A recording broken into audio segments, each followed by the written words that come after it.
Hi guys, Royce here from Aqua Smith, and in today's video I'll run through you guys through all these guns here behind me. We'll do a quick introduction and run through some of its features, and we have it rated for beginners, intermediate and advanced. So let's get started. So the first gun I have here, this is a Salvamore Wild Pro, and we have it rated for beginners. It is a 75 cm in length, so it's a good gun to start with. And also, even if it's an economic gun, it has all the basic features. And I'll move in closer for you guys to see. You can see it has its safety, has your line release, and of course, nice handle grip.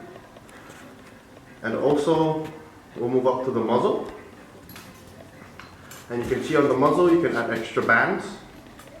And for this model gun, it has a muzzle bridge, which means it's a closed muzzle, but it's removable, so it can be into an open muzzle gun. Next thing too, you can see the bands. It's really easy to pull. And I'll make you guys look down the barrel. And then that's how it looks when you're aiming down the barrel with this gun. Alright, moving on, I have a Hammerhead Evolution 2. This gun is for beginners and semi-intermediate divers. This gun is a 90 cm in length, and this gun has the same features but more quality and more advanced. You can see here, stainless steel mech, trigger, line release, and of course you can see nice handle design. Moving on, you can see it has a muzzle right here.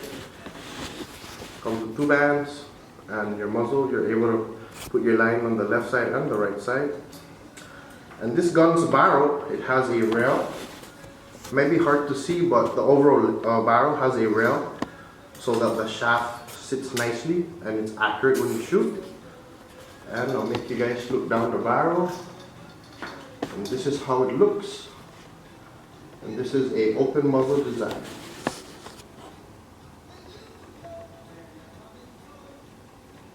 Alright, moving to the next gun, I have a Cressy Cherokee. This is a 110 in length, and it's also a beginner to semi-intermediate level gun. It also has advanced features, same things, safeties, stainless steel mech, trigger as well.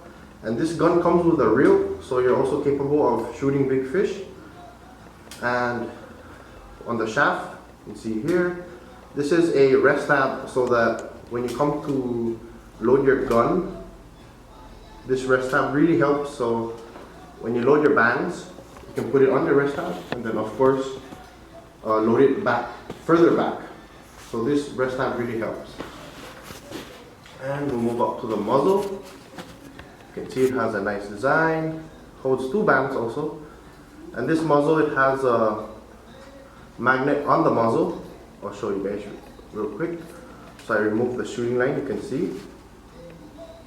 So the benefit of having a magnet on the muzzle, you can see here, the shooting line is not connected, it's holding on. So yeah, so the benefit of having this magnet muzzle is when you reload your gun, it's really easier to reset. You can just put your shaft straight in, and it's perfectly tucked on the rail and ready to reload. So yeah, we'll move on.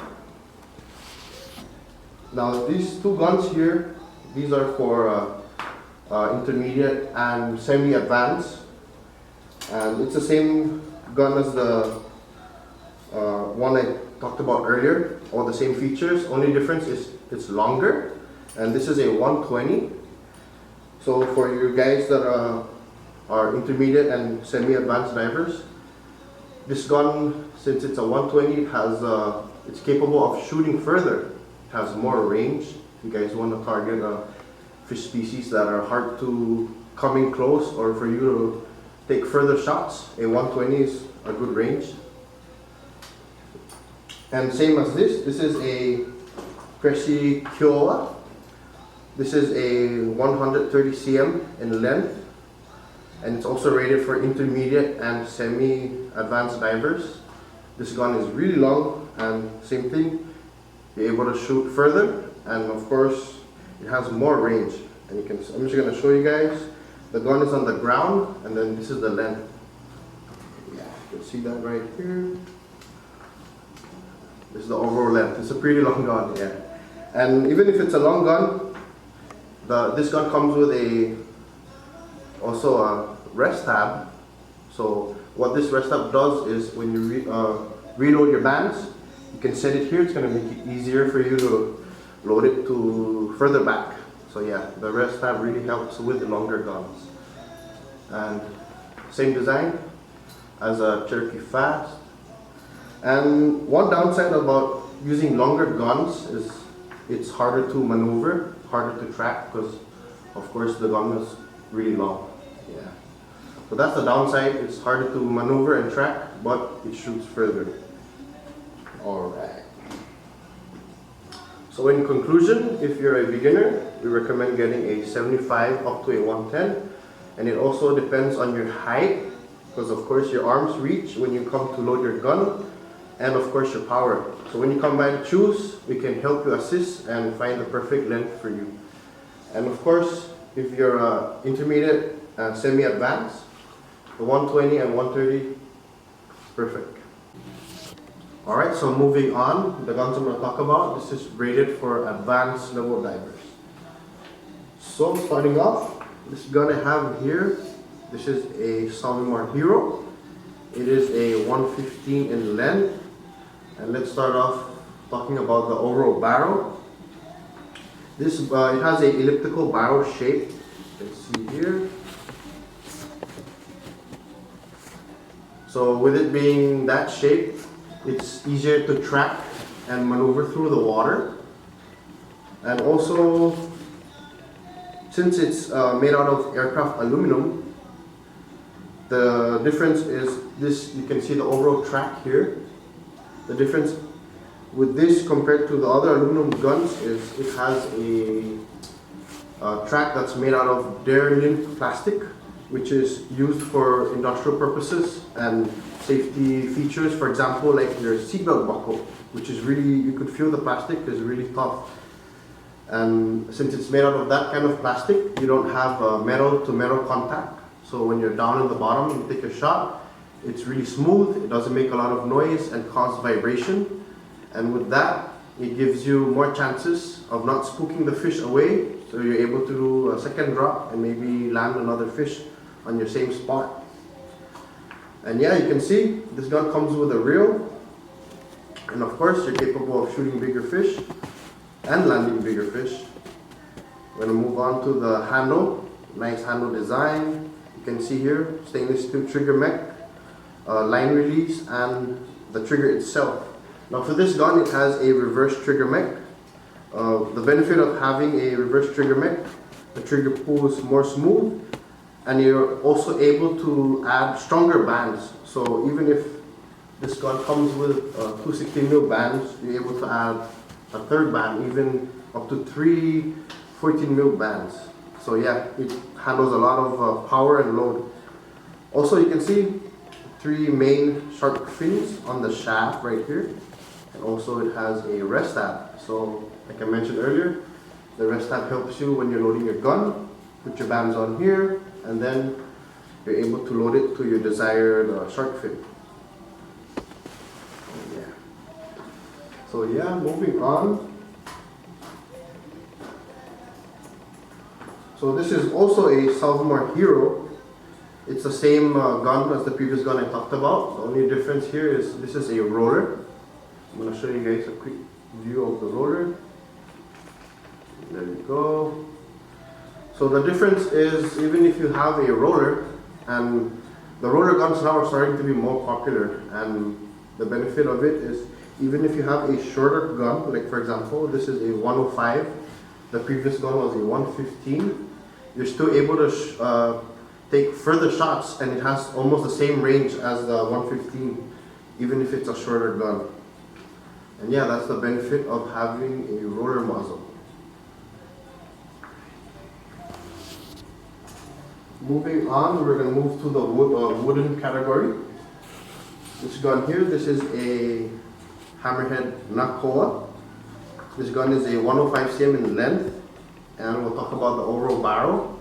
It's made out of teak wood, which is one of the best wood to use when you make spear guns. And also the benefit of having a wooden barrel is it doesn't have any airspace. So when you're down on the bottom and you take your shots, it doesn't have a lot of noise, and it doesn't cause a lot of vibration too. And when you're down there, the gun barrel doesn't be compressed compared to having an aluminum gun with an airspace in the barrel. Although it's made out of wood, it might be a little bit heavy, but that also benefits with recoil. So you can put stronger bands, and when you take your shot, it's not overwhelming because most of the recoil is being absorbed with the weight of the gun. So yeah, we're going to move closer. Nice handle design. This is a AR-15 handle grip. Same, you can see stainless steel trigger mech, line release, and the trigger itself. Alright. So this is the same gun here. It's just a size difference. You can see this is a 105 here to my left, 115 here to my right. You can see that. That's the size difference of these two guns. Alright, so moving on, I have here is a Hammerhead E2 Hybrid. So the difference between this gun and the previous gun is the wooden barrel is made out of mahogany. The previous gun was made out of teak wood. So let's talk about the handle side of the gun. I'll move in a little bit closer. So you can see here, nice handle design. And of course you can see the trigger mech housing is made out of stainless steel. The line release too as well, right here. And the trigger itself is made out of stainless steel. And the difference with this gun, the handle side, you can see here it's like a dial switch right here that you're able to twist. I don't know if you guys can hear it, but there's going to be clicks. So what that thing does is it adjusts the trigger. It moves it further back or further forward, and I'm going to show you guys real quick. Moving forward, moving back. So the benefit of having this is if you're using thicker gloves, of course you can adjust your trigger to move further back so that you have a smooth trigger pull. And if you have longer fingers, for example, you can move the trigger further forward so that you also have a smooth trigger pull. Alright. So if you guys want more information and more details on each of the gun, we actually have a separated video for them. We'll leave a link in the description. And we also did a pool shooting test on most of our guns. Also leave a link in the description. Alright guys, that's all I got for today. Thanks for watching.